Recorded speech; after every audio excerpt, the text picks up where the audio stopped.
Hello guys, welcome back to ഡിസ്റ്റർക്ക് ചാനലിലേക്ക് എല്ലാവർക്കും സ്വാഗതം. ഗൈസ് നോക്കുന്നത് നമ്മൾ കാണാൻ പോകുന്നത് നറൂട്ടോയുടെ എപ്പിസോഡ് 2 സീസൺ 1 ആട്ടോ. ഗൈസ് അപ്പോൾ നിങ്ങൾ ലൈക്ക് ചെയ്ത് സബ്സ്ക്രൈബ് ചെയ്തിട്ട് കാണും. അപ്പോൾ ഞാൻ വെക്കാൻ പോണു ഗൈസ്, നിങ്ങൾക്ക് ഇഷ്ടപ്പെടും. എപ്പിസോഡിന്റെ ഓപ്പണിംഗ് സീനില് ഇപ്പൊ ഷിക്കമരുവിനെയും ടെമരിയാണ് കാണിക്കുക. ഷിക്കമരുവിന് ഇപ്പൊ കുട്ടപ്പനെ കണ്ട് ഒരുപാട് സന്തോഷമാവും. തിരിച്ച് കുട്ടപ്പനും അവനെ കണ്ട് നല്ല ഹാപ്പിയാവും. ടെമരിക്കാണെങ്കില് ഇപ്പൊ കുട്ടപ്പന്റെ വളർച്ച കണ്ട് അത്ഭുതപ്പെട്ട് ഇത് കുട്ടപ്പൻ തന്നെയാണോ എന്ന് ഒരു മിനിറ്റ് സംശയിച്ചു പോകും. കുട്ടപ്പൻ ചോദിക്കും, അപ്പൊ നീയാണോ എന്റെ ഓപ്പണന്റ്? അതിന് ഷിക്കമരു കൺഫ്യൂസ്ഡ് ആയിട്ട്, ഞാൻ ഓപ്പണന്റോ? ഞാനൊന്നും അല്ല നിന്റെ ഓപ്പണന്റ്. അത് കേട്ട് ഒക്കാകെ പറയും, നിന്റെ ഓപ്പണന്റ് അത് വാതിലിന് പുറകിലുണ്ട്. കുട്ടപ്പൻ പുറത്തു പോയി നോക്കുമ്പോ അത് മറ്റാരുമല്ല, സാക്ഷാൽ കാക്കാഷി. കാക്കാഷിയെ കണ്ട് ഒരുപാട് സന്തോഷത്തില് ഇപ്പൊ കുട്ടപ്പനാവട്ടെ ആളുടെ അടുത്തേക്ക് എത്തും. നിങ്ങൾ ഒരുപാട് മാറിപ്പോയി മാസ്റ്റർ. അതിന് കാക്കാഷി പറയും, നീ ഒരുപാട് വലുതായി പോയി, എനിക്ക് നിന്നെ കണ്ടിട്ടേ മനസ്സിലാവുന്നില്ല. ഞാനൊരു സർപ്രൈസ് ഗിഫ്റ്റ് അങ്ങേക്ക് കൊണ്ടുവന്നിട്ടുണ്ടെന്ന് പറഞ്ഞ് നമ്മുടെ സ്വത്തുമണി കുട്ടപ്പനാവട്ടെ ഒരു അഡൽട്ട് ബുക്ക് എടുത്ത് ആളുടെ കയ്യിൽ കൊടുക്കും. അതുകൊണ്ട് കാക്കാഷിക്ക് ഇപ്പൊ ഒരുപാട് സന്തോഷാവും. ചിറയ മാമനാവട്ടെ ആ ഒരു ബുക്ക് കണ്ട് ഇപ്പൊ വായിൽ വെള്ളമൂറും. അതേ സമയത്ത് കാക്കാഷി ആ ഒരു ബുക്ക് അത് മുഴുവനായിട്ടും വായിച്ച് ഇപ്പൊ സായുവിജി അടഞ്ഞുകൊണ്ടിരിക്കുകയാണ്. അതുകൊണ്ട് ദേഷ്യപ്പെട്ട് ഇപ്പൊ ഒക്കാകെ പറയും, ബുക്ക് വായിച്ച് രസിക്കേണ്ട സമയമല്ല ഇപ്പോ, നമുക്ക് ഒരുപാട് കാര്യങ്ങള് ഇനിയും ഗ്രാമത്തിന് വേണ്ടി ചെയ്യാനുണ്ട്. അപ്പൊ കുട്ടപ്പൻ ചോദിക്കും, കാക്കാഷി മാസ്റ്റർ നിങ്ങളാണോ ഇപ്പൊ എന്റെ ഓപ്പണന്റ്? അതൊക്കെ ഞാൻ പറയാം, ഇപ്പൊ നീ ടെൻഷൻ അടിക്കണ്ട എന്ന് പറഞ്ഞ് സാക്കുറയോട്, നീ ഇങ്ങനെ കൂളായിട്ട് നിൽക്കണ്ട, നീയും കുട്ടപ്പനുമാണ് ഇപ്പൊ എന്റെ ഓപ്പണന്റ്. ഞാൻ ഇപ്പൊ തന്നെ റെഡി ആയിട്ട് വരാം ഫൈറ്റ് ചെയ്യാൻ. നിങ്ങൾ രണ്ടുപേരും റെഡി ആയിട്ട് നിൽക്കാനായി കാക്കാഷി പറയും. ആദ്യം നറൂട്ടോ ഷോക്കായിട്ട്, നിങ്ങളാണോ എന്റെ കൂടെ ഫൈറ്റ് ചെയ്യുന്നതെന്ന് ഇപ്പൊ കാക്കാഷിയോട് ചോദിക്കും. ഷിസും ചിരിച്ചിട്ട് പറയും, നീയും സാക്കുറയും ഒരുപാട് നാളായി ഇപ്പൊ പ്രാക്ടീസ് ചെയ്യുന്നു. നിങ്ങളുടെ രണ്ടുപേരുടെ ലെവല് അത് ഇതുവരെ എത്തിയെന്ന് എനിക്കറിയാൻ സമയമായി. അതുകൊണ്ട് നിങ്ങൾ രണ്ടുപേരും ഇപ്പൊ ഫൈറ്റ് ചെയ്യാൻ റെഡി ആയിക്കുമെന്ന് പറയുമ്പോ കാക്കാഷി ആവട്ടെ കുട്ടപ്പനോടും സാക്കുറയോടും അല്പനേരം റെസ്റ്റ് ചെയ്യാൻ പറഞ്ഞ് അവരിപ്പോ പുറത്തേക്ക് പോകും. അത് കണ്ട് അസിസ്റ്റന്റ് ചേച്ചി, അവരെന്താ പെട്ടെന്ന് ഓടിപ്പോയി കളഞ്ഞത്? അവരെന്തെങ്കിലും കുഴപ്പമുണ്ടെന്ന് ചോദിക്കുമ്പോ അതിന് ഷിക്കമരു പറയും, എനിക്ക് തോന്നുന്നത് ഒരുപക്ഷെ അവരാ ബുക്ക് വായിക്കാനായിരിക്കും ഓടിപ്പോയിരിക്കുക എന്നതാണ്. മാമൻ ചിരിച്ചിട്ട് പറയും, എനിക്കും അങ്ങനെ തന്നെയാണ് തോന്നുന്നത്. ആ ഒരു ബുക്ക് ഈ ഗ്രാമത്തിൽ ഇതുവരെ ആരും തന്നെ വായിച്ചിട്ടില്ല. അതുകൊണ്ടായിരിക്കും ഒരുപക്ഷെ കാക്കാഷി ഇപ്പൊ തന്നെ അത് വായിക്കാൻ പോയിരിക്കാന്ന് ഷിക്കമരു പറയുമ്പോ കുട്ടപ്പനാവട്ടെ അവൻ കിടന്ന് ചിരിക്കാൻ തുടങ്ങും. അത് കണ്ട് ഷിക്കമരു, നീ ആക്ച്വലി സാക്കുറെ കാണാൻ വന്നതല്ലേ?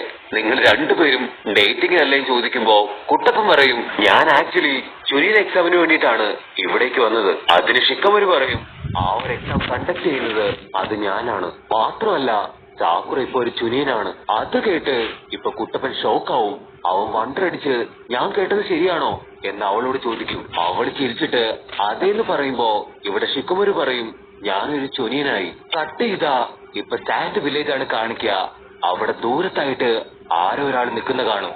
ആളുടെ അടുത്തേക്ക് ഇപ്പൊ മറ്റൊരാൾ വന്നിട്ട് പറയും, ലോർഡ് കസകക് അങ്ങയുടെ മീറ്റിംഗ് അത് റെഡിയാണ്. ആ ഒരു ലോഡ് അതാരാണെന്ന് നോക്കുമ്പോഴായിരിക്കും മറ്റാരും അല്ല, സാക്ഷാൽ ഗാറ. ഗാറ ഇപ്പോ സാൻഡ് വില്ലേജിന്റെ തന്നെ ഒക്കാകെ മാറിയിരിക്കുകയാണ്. അതുകൊണ്ട് കുട്ടപ്പൻ, ഒരിക്കൽ തീർച്ചയായിട്ടും ഞാനും ഈ ലീഫ് വില്ലേജിന്റെ ഒക്കാകെ മാറും. കട്ട് ചെയ്ത കാക്കാഷി ആവട്ടെ ആ ഒരു ബുക്ക് അത് വായിച്ചു കൊണ്ടേയിരിക്കുകയാണ്. അപ്പൊ അതേ സമയത്ത് ഇപ്പൊ അവിടേക്ക് മാമനും കൂടെ വന്ന് ആ ഒരു ബുക്കിനെ കുറിച്ചുള്ള അഭിപ്രായങ്ങൾ ചോദിക്കാൻ തുടങ്ങും. മാത്രമല്ല അവര് രണ്ടുപേരും ഇപ്പൊ കുട്ടപ്പന്റെ വളർച്ച കണ്ട് പരസ്പരം അങ്ങോട്ടും ഇങ്ങോട്ടും ഇപ്പൊ കുട്ടപ്പനെ പൊക്കി പറയാനായിട്ട് ആരംഭിക്കും. കട്ട് ചെയ്ത ഇപ്പൊ സാൻഡ് വില്ലേജില് ആ ഒരു വലിയ മീറ്റിംഗ് നടന്നുകൊണ്ടിരിക്കുകയാണ്. അവരുടെ ഇത്രയും കാലത്തെ പ്രവർത്തനം മാത്രമല്ല, ലീഫ് വില്ലേജിനോട് ചേർന്ന് നിന്നുകൊണ്ട് അവർ ചെയ്ത മിഷൻസ്, അങ്ങനെ എല്ലാ കാര്യങ്ങളും ഇപ്പൊ അവരാവട്ടെ ആ ഒരു ചർച്ചയില് അങ്ങോട്ടും ഇങ്ങോട്ടും പറയാൻ തുടങ്ങും. അപ്പൊ യൂറാന്ന് പേരുള്ള വേറൊരുത്തൻ അവൻ എഴുന്നേറ്റെന്ന് പറയും, ഇപ്പൊ ചുനിയൻ എക്സാമിന്റെ സമയമാണ്. അതേ സമയം തന്നെ ഇപ്പൊ മറ്റൊരു റൂമർ കൂടെ ഉയർന്നു വന്നിരിക്കുകയാണ്. അതൊരു വലിയ സംഘടനയാണ്. അതിന്റെ പേരാണ് അക്കാഷ്കി. അത് കേട്ട് ഗാറ അവൻ കണ്ണു തുറപ്പിച്ച് നോക്കുമ്പോ ഇവിടെ മാമനും കാക്കാഷിയും ആവട്ടെ അതേ ഓർഗനൈസേഷനെ കുറിച്ചാണ് ഇപ്പൊ സംസാരിച്ചുകൊണ്ടിരിക്കുന്നത്. കാക്കാഷി പറയും, അവര് പുറത്തേക്കിറങ്ങിയ അത് വലിയ അപകടമാണ്. ഇവിടെ യൂറോ പറയും, അവരെല്ലാവരും നിഞ്ച ക്രിമിനൽസ് ആണ്. മാത്രമല്ല അവരെല്ലാവരും ബിങ്കോ ബുക്കിലുള്ള എസ് റാങ്ക് ക്രിമിനൽസ് ആണ്. ആ ടീമിൽ തന്നെ ആദ്യത്തെ ആള് ഹിറ്റാച്ചി ഉച്ചിഹയാണ്. അവൻ അവന്റെ ഉച്ചിഹ ക്ലാൻ പോലും തകർത്ത് കളഞ്ഞ് സ്വന്തം പാരന്റ്സിനെ പോലും കൊന്ന വളരെ ക്രൂരനായിട്ടുള്ള ഒരു വലിയ ക്രിമിനലാണ്. അടുത്തതായിട്ട് ദ ബ്രഹ്മാണ്ഡ വില്ലൻ ഒറോച്ചിമാറു. ഇവിടെ കാക്കാഷി ചോദിക്കും, ഈ ഒരു ഓർഗനൈസേഷൻ അവർക്ക് എന്താണ് വേണ്ടത്, എന്തിനു വേണ്ടിയാണ് അവരിതെല്ലാം കാട്ടിക്കൂട്ടുന്നതെന്ന് ചോദിക്കുമ്പോ ഇറയമാമൻ പറയും, എനിക്ക് വ്യക്തമായിട്ട് അറിയില്ല, പക്ഷെ ഒന്നറിയാം, അവർക്ക് ആവശ്യം കുട്ടപ്പന്റെ ബോഡിയിലുള്ള ആ ഒരു 9 tail ഫോക്സിന്റെ ബ്രഹ്മാണ്ഡ പവറാണ്. എന്തായാലും വലിയൊരു അപകടമാണ് ഇപ്പൊ നമ്മുടെ മുൻപിലുള്ളത്. അതുകൊണ്ട് തീർച്ചയായിട്ടും ഗ്രാമത്തിന് ടൈറ്റ് സെക്യൂരിറ്റി തന്നെ കൊടുക്കണമെന്ന് ഇവിടെ ജിറയമാമൻ പറയുമ്പോ അതേ സമയത്ത് യൂറോ പറയും, ഈ ഒരു ഇൻഫർമേഷൻ എനിക്ക് കിട്ടിയത് ലെജൻഡറി സെനിയനായിട്ടുള്ള ജിറയയുടെ കയ്യിൽ നിന്നാണ്. അതനുസരിച്ച് ഇപ്പൊ ഗ്രാമത്തില് വമ്പൻ സെക്യൂരിറ്റിയാണ് നമ്മൾ റെഡിയാക്കിയിരിക്കുന്നത്. ആ ഒരു വില്ലന്മാരുടെ വസ്ത്രധാരണം പോലും വളരെ ഡിഫറെന്റ് ആണ്. കറുത്ത കോട്ടില് വയലറ്റ് കളറാണ് അവരുടെ ഡ്രസ്സിന്റെ നിറം പോലും. പക്ഷെ ഇതൊക്കെ കേട്ടിട്ടും നമ്മുടെ ഗാറയ്ക്ക് മാത്രം യാതൊരു കുലുക്കം ഉണ്ടാവില്ല. അവര് മീറ്റിംഗ് കഴിഞ്ഞ് ഇപ്പൊ പുറത്തേക്ക് പോകുമ്പോ യൂറോയുടെ അടുത്തേക്ക് ഇപ്പൊ മറ്റൊരാൾ വന്ന് പറയും, നിന്റെ ഇൻഫർമേഷൻസ് എല്ലാം തന്നെ വളരെ കറക്റ്റ് ആണ്.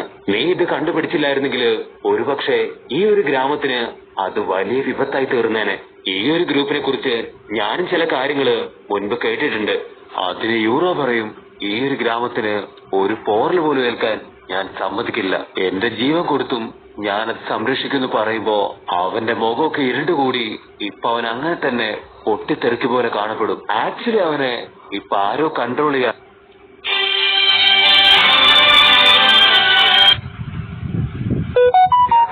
കട്ട് ചെയ്ത അവര് മുൻപ് പറഞ്ഞ അതേ കറുത്ത കോട്ടിട്ട വയലറ്റ് പുള്ളികളുമായിട്ട് 2 പേര് ഇപ്പൊ ഗ്രാമത്തിലേക്ക് ചാടി വീഴും. ഇവിടെ യൂറോ പറയും, ഞാൻ ഇത്രയും കാലവും പേടിച്ചിരുന്ന ആ ഒരു സമയം അതെത്തിയിരിക്കുകയാണ്. ഇവിടെ ബ്ലാക്ക് ഔട്ട് ചെയ്ത ആ ഒരു അക്കാസ്കി ഓർഗനൈസേഷനിലുള്ള അവർ 2 പേര് ഇപ്പൊ സംസാരിച്ചുകൊണ്ട് മുൻപോട്ട് നടന്നു വരികയാണ്. അതിലൊരുത്തൻ പറയും, ആ ഒറോച്ചിമാറു അവൻ ഒറ്റൊരുത്തൻ കാരണമാണ് നമ്മളെ കുറിച്ചുള്ള ഇൻഫർമേഷൻ അത് ലീക്കായത്. അവൻ പറയും, നീ സഞ്ജയ് തൂക്കിപ്പിടിച്ച് ഇതിപ്പോ എവിടേക്കാ പോകുന്നേ, ഇതിന്റെ ആവശ്യം എന്താണെന്ന് അവൻ ചോദിക്കുമ്പോ സഞ്ജിക്കാരൻ പറയും, എന്റെ പവർ അത് നിനക്കറിയില്ല, ഈ ഒരു സഞ്ചി വെച്ചുകൊണ്ട് എന്റെ കഴിവ് അത് ഞാൻ നിനക്ക് കാണിച്ചു തരുന്നു പറയുമ്പോ കട്ട് ചെയ്ത ഇവിടെ സാക്കുറയും കുട്ടപ്പനും ആവട്ടെ പരസ്പരം സംസാരിച്ചുകൊണ്ടിരിക്കുകയാണ്. അവര് 2 പേരും എപ്പോഴത്തേതും പോലെ ഇപ്പൊ കാക്കാഷിക്ക് വേണ്ടി വെയിറ്റിംഗ് ആണ്. ഇത്ര നേരായിട്ടും കാക്കാഷിയെ കാണുന്നില്ലല്ലോ എന്ന് പറയുന്ന അതേ സമയത്ത് കാക്കാഷ് അവിടേക്ക് എത്തും. ഐ ആം സോറി, ആക്ച്വലി എനിക്കൊരു ക്ലയന്റിനെ അത്യാവശ്യമായിട്ട് കൊണ്ടുവിടാനുണ്ടായിരുന്നു, അതുകൊണ്ടാണ് ഞാൻ ലേറ്റ് ആയി പോയതെന്ന് പറയുമ്പോ കുട്ടപ്പനും സാക്കുറയ്ക്കും ഒരുപോലെ ദേഷ്യം വരും. കാരണം കാക്കാഷി എപ്പോഴും ഇതുപോലെ ഒരുപാട് കള്ളം പറയും.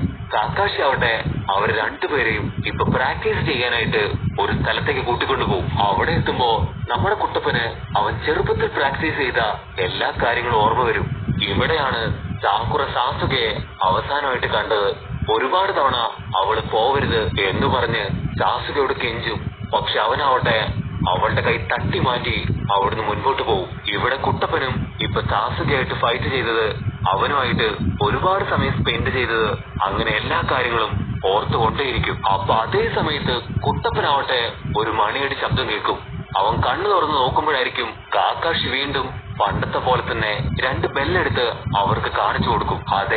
അതേ പഴയ ടാസ്ക് അത് തന്നെ നിങ്ങൾ ഇപ്പോഴും ചെയ്യണം. റൂൾസിന് യാതൊരു മാറ്റവും ഇല്ല. നിങ്ങൾക്ക് വേണമെങ്കിൽ ഈ ഒരു ബെല്ലിന് വേണ്ടി എന്നെ കൊല്ലാം, പക്ഷെ എങ്ങനെയെങ്കിലും ഈ ബെല്ല് അത് നിങ്ങൾ കൈക്കലാക്കണം. അതിന് ഞാൻ നിങ്ങൾക്ക് നാളെ വരെ ഇപ്പൊ സമയം തരുന്നു പറയുമ്പോ കുട്ടപ്പനും സാക്കുറയാവട്ടെ അവര് 2 പേരും ഇപ്പൊ ഗഹനമായിട്ട് ആലോചിച്ചിട്ട് ടാസ്ക് ചെയ്യാൻ റെഡി ആയിട്ട് നിൽക്കും.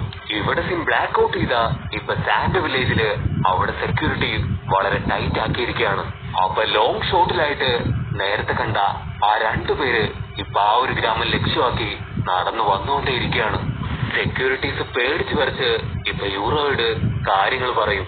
യൂറോ ആവട്ടെ അവൻ കൂളായിട്ട് നിന്ന് അവിടെ ഉണ്ടായിരുന്ന സെക്യൂരിറ്റീസിനെ എല്ലാം തന്നെ ഇപ്പൊ തല്ലി കൊന്നുകളയും. എന്നിട്ട് ആ 2 പേരുടെ അടുത്തേക്ക് പോയി അവരെയും കൂട്ടി ഇപ്പൊ ഗ്രാമത്തിലേക്ക് വരും. ഇവിടെ ബ്ലാക്ക് ഔട്ട് ചെയ്ത കാട്ടില് ഇപ്പൊ ജിറയ മാമൻ, ഒക്കാഗെ ആന്റി, അസിസ്റ്റന്റ് ചേച്ചി അവരെല്ലാവരും സാക്കുറയുടെയും കുട്ടപ്പന്റെയും മിഷൻ കാണാനായിട്ട് വെയിറ്റ് ചെയ്ത് നിൽക്കുന്നതോടുകൂടെ ഈ ഒരു എപ്പിസോഡും അവസാനിക്കുന്നു.